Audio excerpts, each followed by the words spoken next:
There is a sound the earth makes when something deep beneath it begins to shift. A low, rhythmic groan, almost too quiet to notice, yet impossible to ignore. Once you hear it, ancient prophets wrote about it thousands of years ago, not as a metaphor, but as a warning for generations. We were taught to watch for wars and famines, to see them as signs of the end. But those were never the real signals. Those were only the surface. The Bible speaks of something far more disturbing. A moment when the very structure of reality begins to fracture, when the laws that hold our world together seem to loosen their grip, and the barrier between what we know and what we cannot explain is torn open like old parchment. This is not about trends or patterns. This is about a systematic unraveling, a countdown written long before our time, pointing to a day when the sky itself no longer behaves the way it should. And if you think you've already seen the signs, then you haven't seen anything yet. The first signal does not begin on Earth. It begins above us. The Bible describes a moment when the sky itself stops behaving like a sky. The sun, the very source of light and life, turns black, as if something has swallowed it whole. The moon follows, shifting into a deep, unnatural red. Not the color of beauty, but the color of warning. And then the stars begin to fall. Not one or two, but enough to make the night feel unstable, as if the ceiling of the world is breaking apart. Imagine standing outside, looking up, and realizing that the sky, the one thing that has always been constant, is no longer reliable. This is not described as a natural event. It is described as a moment so overwhelming that even the most powerful people on earth, leaders, kings, those who believed they controlled everything, begin to panic. They hide. They beg for the mountains to fall on them, just to escape what they are seeing. Because when the lights above you go out, something else begins to emerge from the darkness.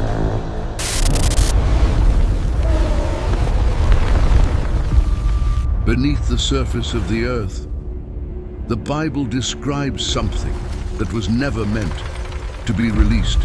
It speaks of a place referred to as the abyss, a sealed depth, a prison, something contained and restrained. And then it describes a moment when that restraint is removed. A star falls, not like a burning rock, but like a key, something that unlocks what has been hidden. When the abyss opens, smoke rises, thick and suffocating, dark enough to block out what little light remains. But the smoke is not the most terrifying part. From within it, something comes out. The text struggles to describe them. Creatures that do not belong to any known category. Would they resemble locusts? But they are not insects. They have faces like men, hair like women, teeth like lions, and their purpose is not to kill, but to torment. Their sting brings a pain so intense that people will search for death desperately, but they will not find it. Imagine a world where even escape is denied to you, where suffering has no exit. This is not disease. This is not nature. This is something else entirely. Something that does not respond to medicine, logic, or control.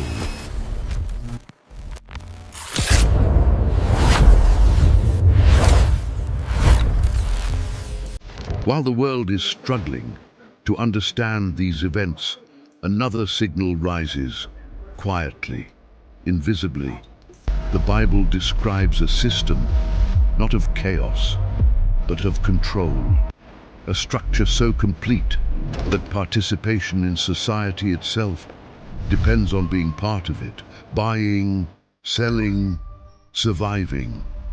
All of it becomes tied to a single condition. For centuries, this sounded impossible, too complex to ever exist. But now, imagine a world where every transaction is tracked, every identity verified, every action recorded. The warning speaks of a mark, not just a symbol, but a surrender. Without it, you are cut off, invisible, unable to function, and with it, you become part of something you cannot escape. This is not forced. In the beginning, it is accepted, adopted, because it appears convenient, necessary, even beneficial. And that is what makes it dangerous, because by the time it reveals its true nature, it is already too late to step away.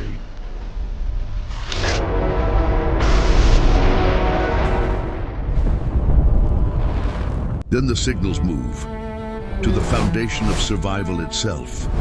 The oceans, vast, powerful, seemingly untouchable. They are described as turning into something lifeless, something corrupted, like the blood of a dead body. Every living creature within them dies. Imagine standing at the edge of the scene and hearing nothing, no movement, no life, only silence and decay. And then the rivers follow. Fresh water, the most basic necessity for life, becomes bitter, poisoned. The Bible calls it wormwood. People drink, not knowing, and it kills them slowly. Think about that moment. The realization that the very thing you depend on to survive is no longer safe. Wealth means nothing.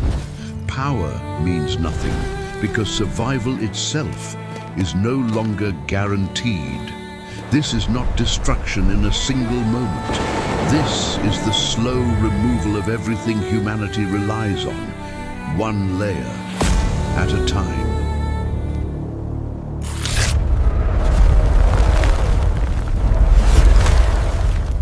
And then, at the center of it all, comes the most direct signal. A place long considered sacred becomes the stage for something unthinkable. The Bible describes a moment when a figure enters this place, not as a worshipper, but as something else entirely. He declares himself above everything, above history, above belief, above God. This is not just arrogance, this is a turning point. A line that, once crossed, cannot be undone. The warning is immediate and urgent. When this happens, do not wait. Do not hesitate. Leave everything and run, because this is the moment when the countdown accelerates, when what was building in the background moves into full force. This is not the beginning anymore. This is the point of no return.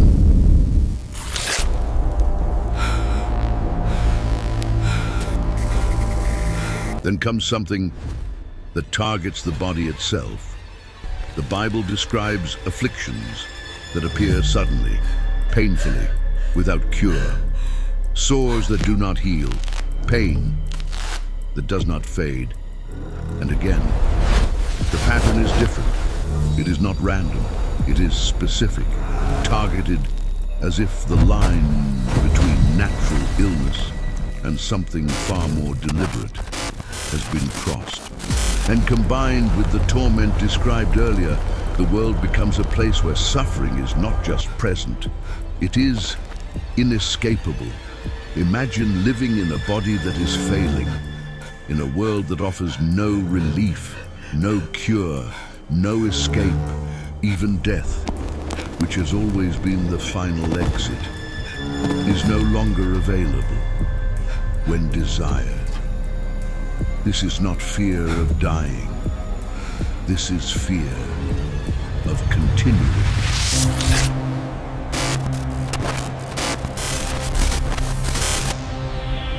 But the most terrifying signal is not physical, it is psychological. The Bible describes a powerful delusion, something that affects perception itself, a world where truth is no longer recognized as truth, where reality becomes flexible, shaped by what people choose to believe, even as events unfold, even as the sky changes and the earth reacts. People convince themselves that it is normal, explainable, controllable. This is not ignorance, this is blindness, because when the mind rejects truth, no amount of evidence can restore it. And in that state, people do not resist what is happening. They accept it, they follow it, they walk into it, believing they are safe. At this point, the signals are no longer separate, they are connected. The sky, the earth, the body, the mind, all shifting at once. This is not chaos, it is sequence, a progression, a countdown that was written long before any of us existed. And whether these words were meant as literal warnings or symbolic visions, one thing becomes impossible to ignore. They describe a world that feels closer than it ever has before. Maybe these are just ancient fears, written in a language we no longer fully understand, or maybe they are warnings, preserved across time, waiting for the moment when they would finally make sense. Because if these signals are real, then they are not designed to comfort, they are designed to prepare. And if the countdown has already begun, then the question is not when it will happen. The question is whether anyone will recognize it before it's too late. Because to understand why these warnings exist, we have to go back to the moment someone tried to stop it before it even began. To a king who was willing to kill, to silence a prophecy. Watch the next video on Herod the Great. Now, subscribe to the Gospel Code TV and join the search before the silence becomes permanent.